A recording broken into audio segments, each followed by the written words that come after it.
All right, so in this week's guitar lesson, we're going to slow things down and keep it really simple. And I wanted to really focus more on melody. This is a bluesy jazz kind of a lead thing. It's played over a jazz chord progression, a 2-5-1, but we're going to be playing the good old pentatonic scale. Even though we're playing more of a jazz melodic lead, I'm still able to find everything that I wanted to play using the pentatonic scale. We're going to be looking at really just two patterns of it. It's going to be kind of simple from that perspective. Now we are going to stray in a few spots, but we'll break all that down. You can do this. So I've got this lesson split into two parts. In this video, we're going to go through the first half of what I played. If you'd like to learn the second half, as well as download the tablature, the MP3 jam track, and also understand how to play the rhythm part. The jam track, by the way, is just one guitar. So you could kind of learn how to play both, the rhythm and the lead. You can get all that extra stuff by going to activemelody.com, go to the weekly lessons page, and do a search for EP460. All right, let's talk through the chords first, and then we'll break down the first part of the lead. So this song is played in the key of D, and it's a 2-5-1. That's the standard format for jazz. I mean, that's stereotyping a little bit, but your typical format for jazz is a 2-5-1 chord progression. Blues is a 1-4-5 chord progression. So a 2-5-1, if we're playing in the key of D, the 2 chord would be an E, or E minor. E minor 7 is what I was playing for that. And then it goes to the 5 chord, which is your A7, and then it resolves to the 1, which is your D. And when I played the D, I'm playing a D major 7. And I'll talk through these chords in just a minute, but that's what it is. E minor 7, A7, D major 7. So that's your 2-5-1. Now to get us back to the 2, since it cycles through, I played the 1 sharp diminished 7 chord. So in that case, our 1 chord is our D chord, so you just sharp the D, you do a D sharp diminished 7. Or you can think of it as an E flat diminished 7.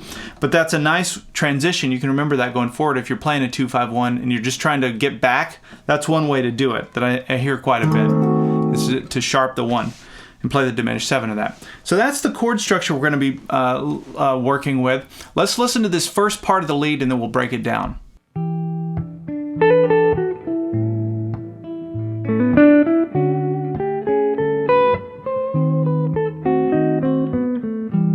Okay, so we're going to start this up here in pattern 2 of the major pentatonic scale for D. Even though we have all these chords that we just talked through, the E minor 7, the A7, I'm not playing the chord changes in this. I'm just staying in the key of the song. So the song is in the key of D, so that means I'm just going to stay in the D major pentatonic scale. There's going to be one spot where I go into the minor pentatonic scale.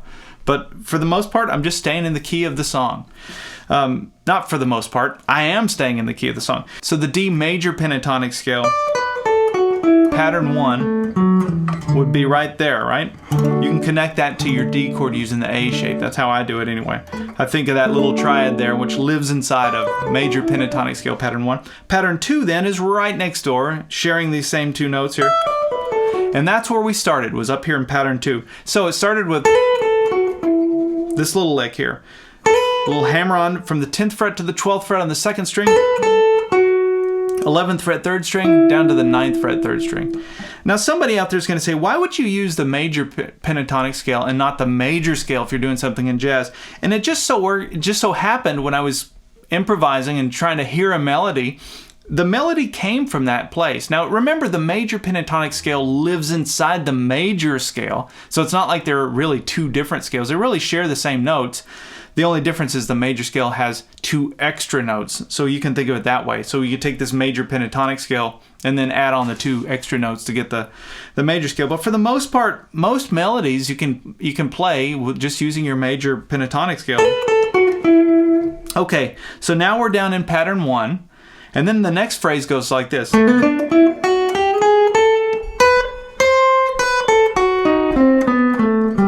Okay, so let's talk through that. So after we're down here in pattern 1, we're going to do that. That's a little box between the 7th fret and the 9th fret on the 4th string and 3rd string. So a little hammer on there, 4th string. And then we go up to the 3rd string, playing 7 and 9. And then watch this. Now that's still major pentatonic scale. I'm thinking of these 2 notes in the major pentatonic scale, but I filled in the notes in between. You call that playing chromatically. So that's all that is, and you can do that. That's another thing you should take away as you're trying to create melodies, especially if you want it to sound a little more jazzy. When you've got two notes that are like this, like in a scale, you know, there's those notes in between those two notes that you can fill in. So you could go, right? Now you don't want to overplay that, but you can do that just to kind of spice things up a little. So that's what I'm doing here, is I'm going from the 7th fret up to the 10th fret, walking each note along the way, playing chromatically. Now this is where the song goes to the diminished 7 chord, right? That's where the diminished 7 chord happens, rather. And this is where I played. Now in this point, in this one spot, I jumped out of the pentatonic scale and played just to mirror what was going on with that diminished 7 chord. And I just talked about this in a micro lesson that I put up 2 days ago. If you want more information on playing diminished chords, diminished arpeggios, and then the diminished scale, the half-step, whole-step scale, you can go to activemelody.com/micro and do a search for ML072. That micro lesson goes into detail on this. But what we're going to be playing here is we're going to be playing this D sharp diminished 7 arpeggio. So this is the D sharp diminished 7 arpeggio. So let's look at that. We started with the 8th fret first string, and then down to the 7th fret first string. And then after this, we're going to play pinky on the 10th fret 2nd string, 7th fret, and then down to the 8th fret 3rd string. So now from here, pinky goes down to the 10th fret 4th string, and then we're going to walk it down 10, 9, 7, and then 10 on the 5th string. So now that's going to feel really awkward. That'll be the most awkward part in this whole lead part. Just because, I mean, when I say it's awkward, it feels awkward if you're just used to playing the pentatonic scale, because you're breaking out of that and it's got just some uncomfortable fingering. It feels uncomfortable. But if you analyze what's going on and you understand it, and I would recommend checking out that ML072 lesson where I go through these, it'll make more sense as to what's going on there. But that's what that is. But that's a nice little transition to your ear when everything was sounding very in key and, you know, safe. To hear that one little part that just pulls your ear, it really adds to the melody. Now when I landed on this note, that 10th fret 5th string, that would be the third, the flat third of your E minor. Right? And so that's why it's a nice note to land on, because it takes us right back to where the 2 chord is, which is our starting chord.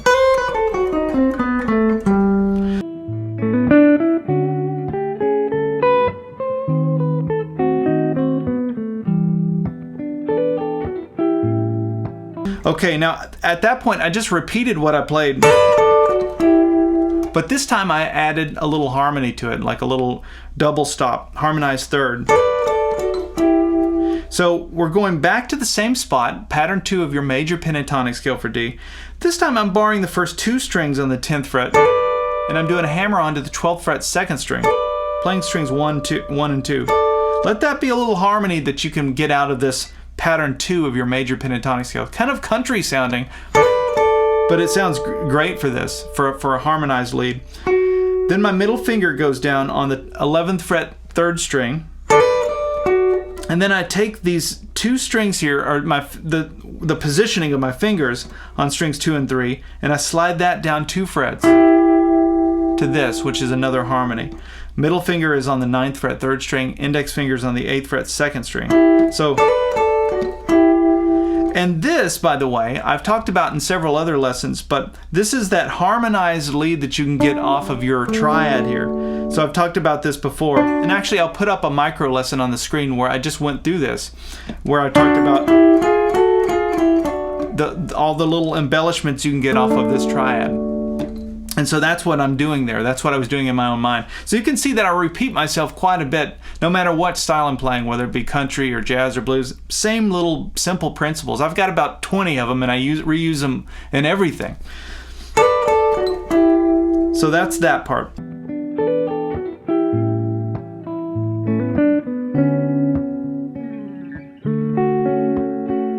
So at this point in the song, we go back to the D major 7 chord, but then it just stays there. It doesn't do that little transition chord. So the second time through, I just stayed on the D major 7. And what I played after this, I played, right? And so that's really just touching on this note, which is in that major 7 chord. So there's the same major pentatonic scale, pattern 1. We're going to do that same hammer on between the 7th and 9th fret on the 4th string. 7th fret, 3rd string. We go back to the 9th fret, 4th string. And then this note, which is your 6th fret, 3rd string. This note is that 7 note that you hear in the chord. So when we talk about a major 7 chord, the easiest way to think about it is just to take your major chord, there's your D chord, right? And then here's the 1, you go down 1 fret this way. You just flat the 1. And that would be playing your 7. Now you can play that note along with the chord and you get a major 7 sound. The other way you can think of it is there's a triad. There's actually a minor triad in there, which would be like your 3rd. So you take your 3rd interval, 1, 2, 3, whatever your third is. In that case, it's a F sharp. So you'd play an F sharp minor triad with the D in the bass, and you have a D major 7. So this is another way to look at it. So anyway, I just wanted to touch on that note, that 7 from the scale. 1, 2, 3, 4, 5, 6, 7, right? So after I hit that, then I went and played that triad. There's the F sharp minor triad that I just mentioned. So that's the D7 shape. You can think of that shape that way, where I've got my ring finger on the 7th fret, 2nd string. Okay, let's listen to the next part.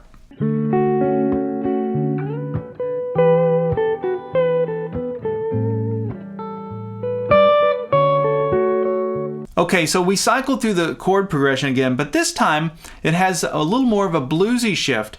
So after I played this part, the major 7, I slid up here to the 12th fret 2nd string. We're back into pattern 2 of the major pentatonic scale. Oh, now it's starting to sound a little bluesier. So what I'm doing here is I'm doing a half bend on that 12th fret 2nd string. I'm doing a half bend, release, and a pull off.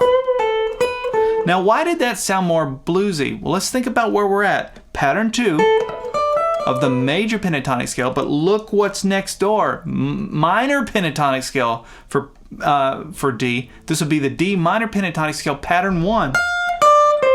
It's right next door. It's in the same neighborhood. So even though I'm playing this major little box, the BB box, I can do a half bend here. Now I'm getting into Bluesville, right? So after that, I did a hammer on between the 10th and the 12th fret on the 2nd string, 10th fret 1st string, down to the 12th fret 2nd string. Now watch this. There's that major 7 again, right? I was just highlighting where we're at the D major 7. Just like I explained a minute ago, there's your D chord, you just flat the 1, you go down a step, down to your 7. And you play this little shape here. And that would also be an F sharp minor triad, just as I mentioned, right? Inside of a major 7 chord is a minor triad. So that's 10, 11, and I'm sorry, that's 9, 10, and 11. Strings 1, 2, and 3.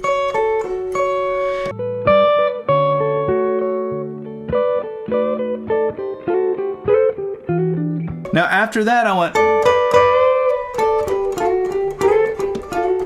and I did that over that diminished 7 chord. So just to show you, you don't have to trace the notes of the chord. If that's too difficult to try and play the arpeggio, or maybe you don't like the sound of that, you can just play minor pentatonic scale.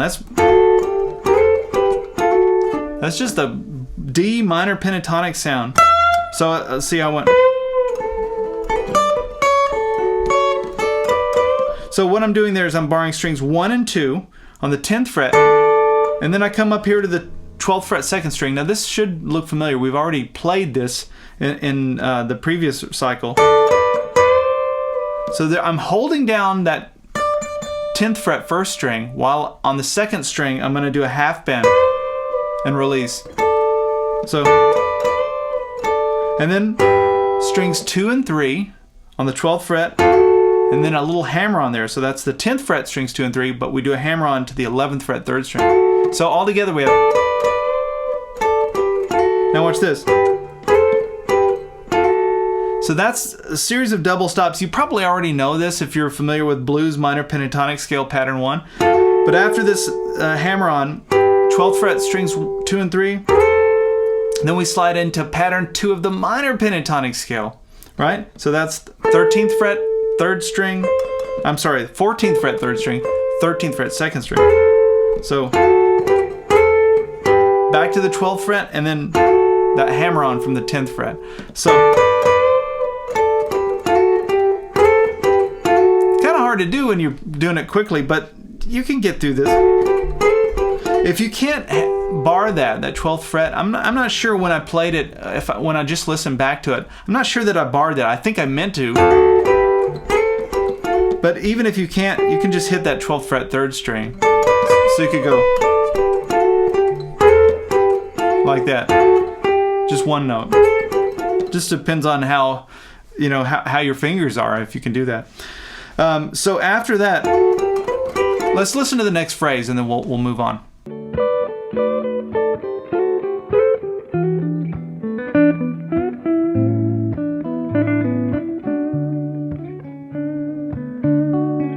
Okay, so then I just come back into pattern 1 of the major pentatonic scale. Same thing we've done already. We've repeated this several times, that hammer on between the 7th fret and the 9th fret, this little box on the 4th and 3rd string. There's a bend on the 9th fret 3rd string. And then watch this. So that's a hammer on between the 7th fret and the 9th fret. We're on the 3rd string, hammer on, pull off, hammer on to the 9th fret 4th string. But it happens quickly. It's not as hard as it sounds. It's really pretty easy. I'm just picking that once. And then I just wrapped up that phrase with... So that's a slide up to the 11th fret 3rd string. And then back down to your 7th fret 3rd string. 9th fret 4th string. 7th fret 3rd string. And this is just your major pentatonic scale. I was just sliding into pattern 2 of it from pattern 1. But you can see everything that I played was just pentatonics, even though it's got that jazz 2-5-1 chord progression. The good old pentatonics work through that as well. The only place that I really strayed in the whole thing was that diminished 7 arpeggio. And you can tell it really does sound like you've stepped out of the box for that one part. So that, but I wanted to work that in. I thought that was kind of a cool little melody line. But I hope you've picked up a few ideas. Just remember, when you're playing something simple like this, to just stop and listen to the music. Let the music sort of dictate it, and think like a singer. You know, you got to stop, take breaths, and that gives your brain a chance to kind of think of another thing to do. So take the jam track and, you know, learn this melody, but then see what you can do and when it comes to improvising. All right, we'll see you in part 2 where we'll go over the second half.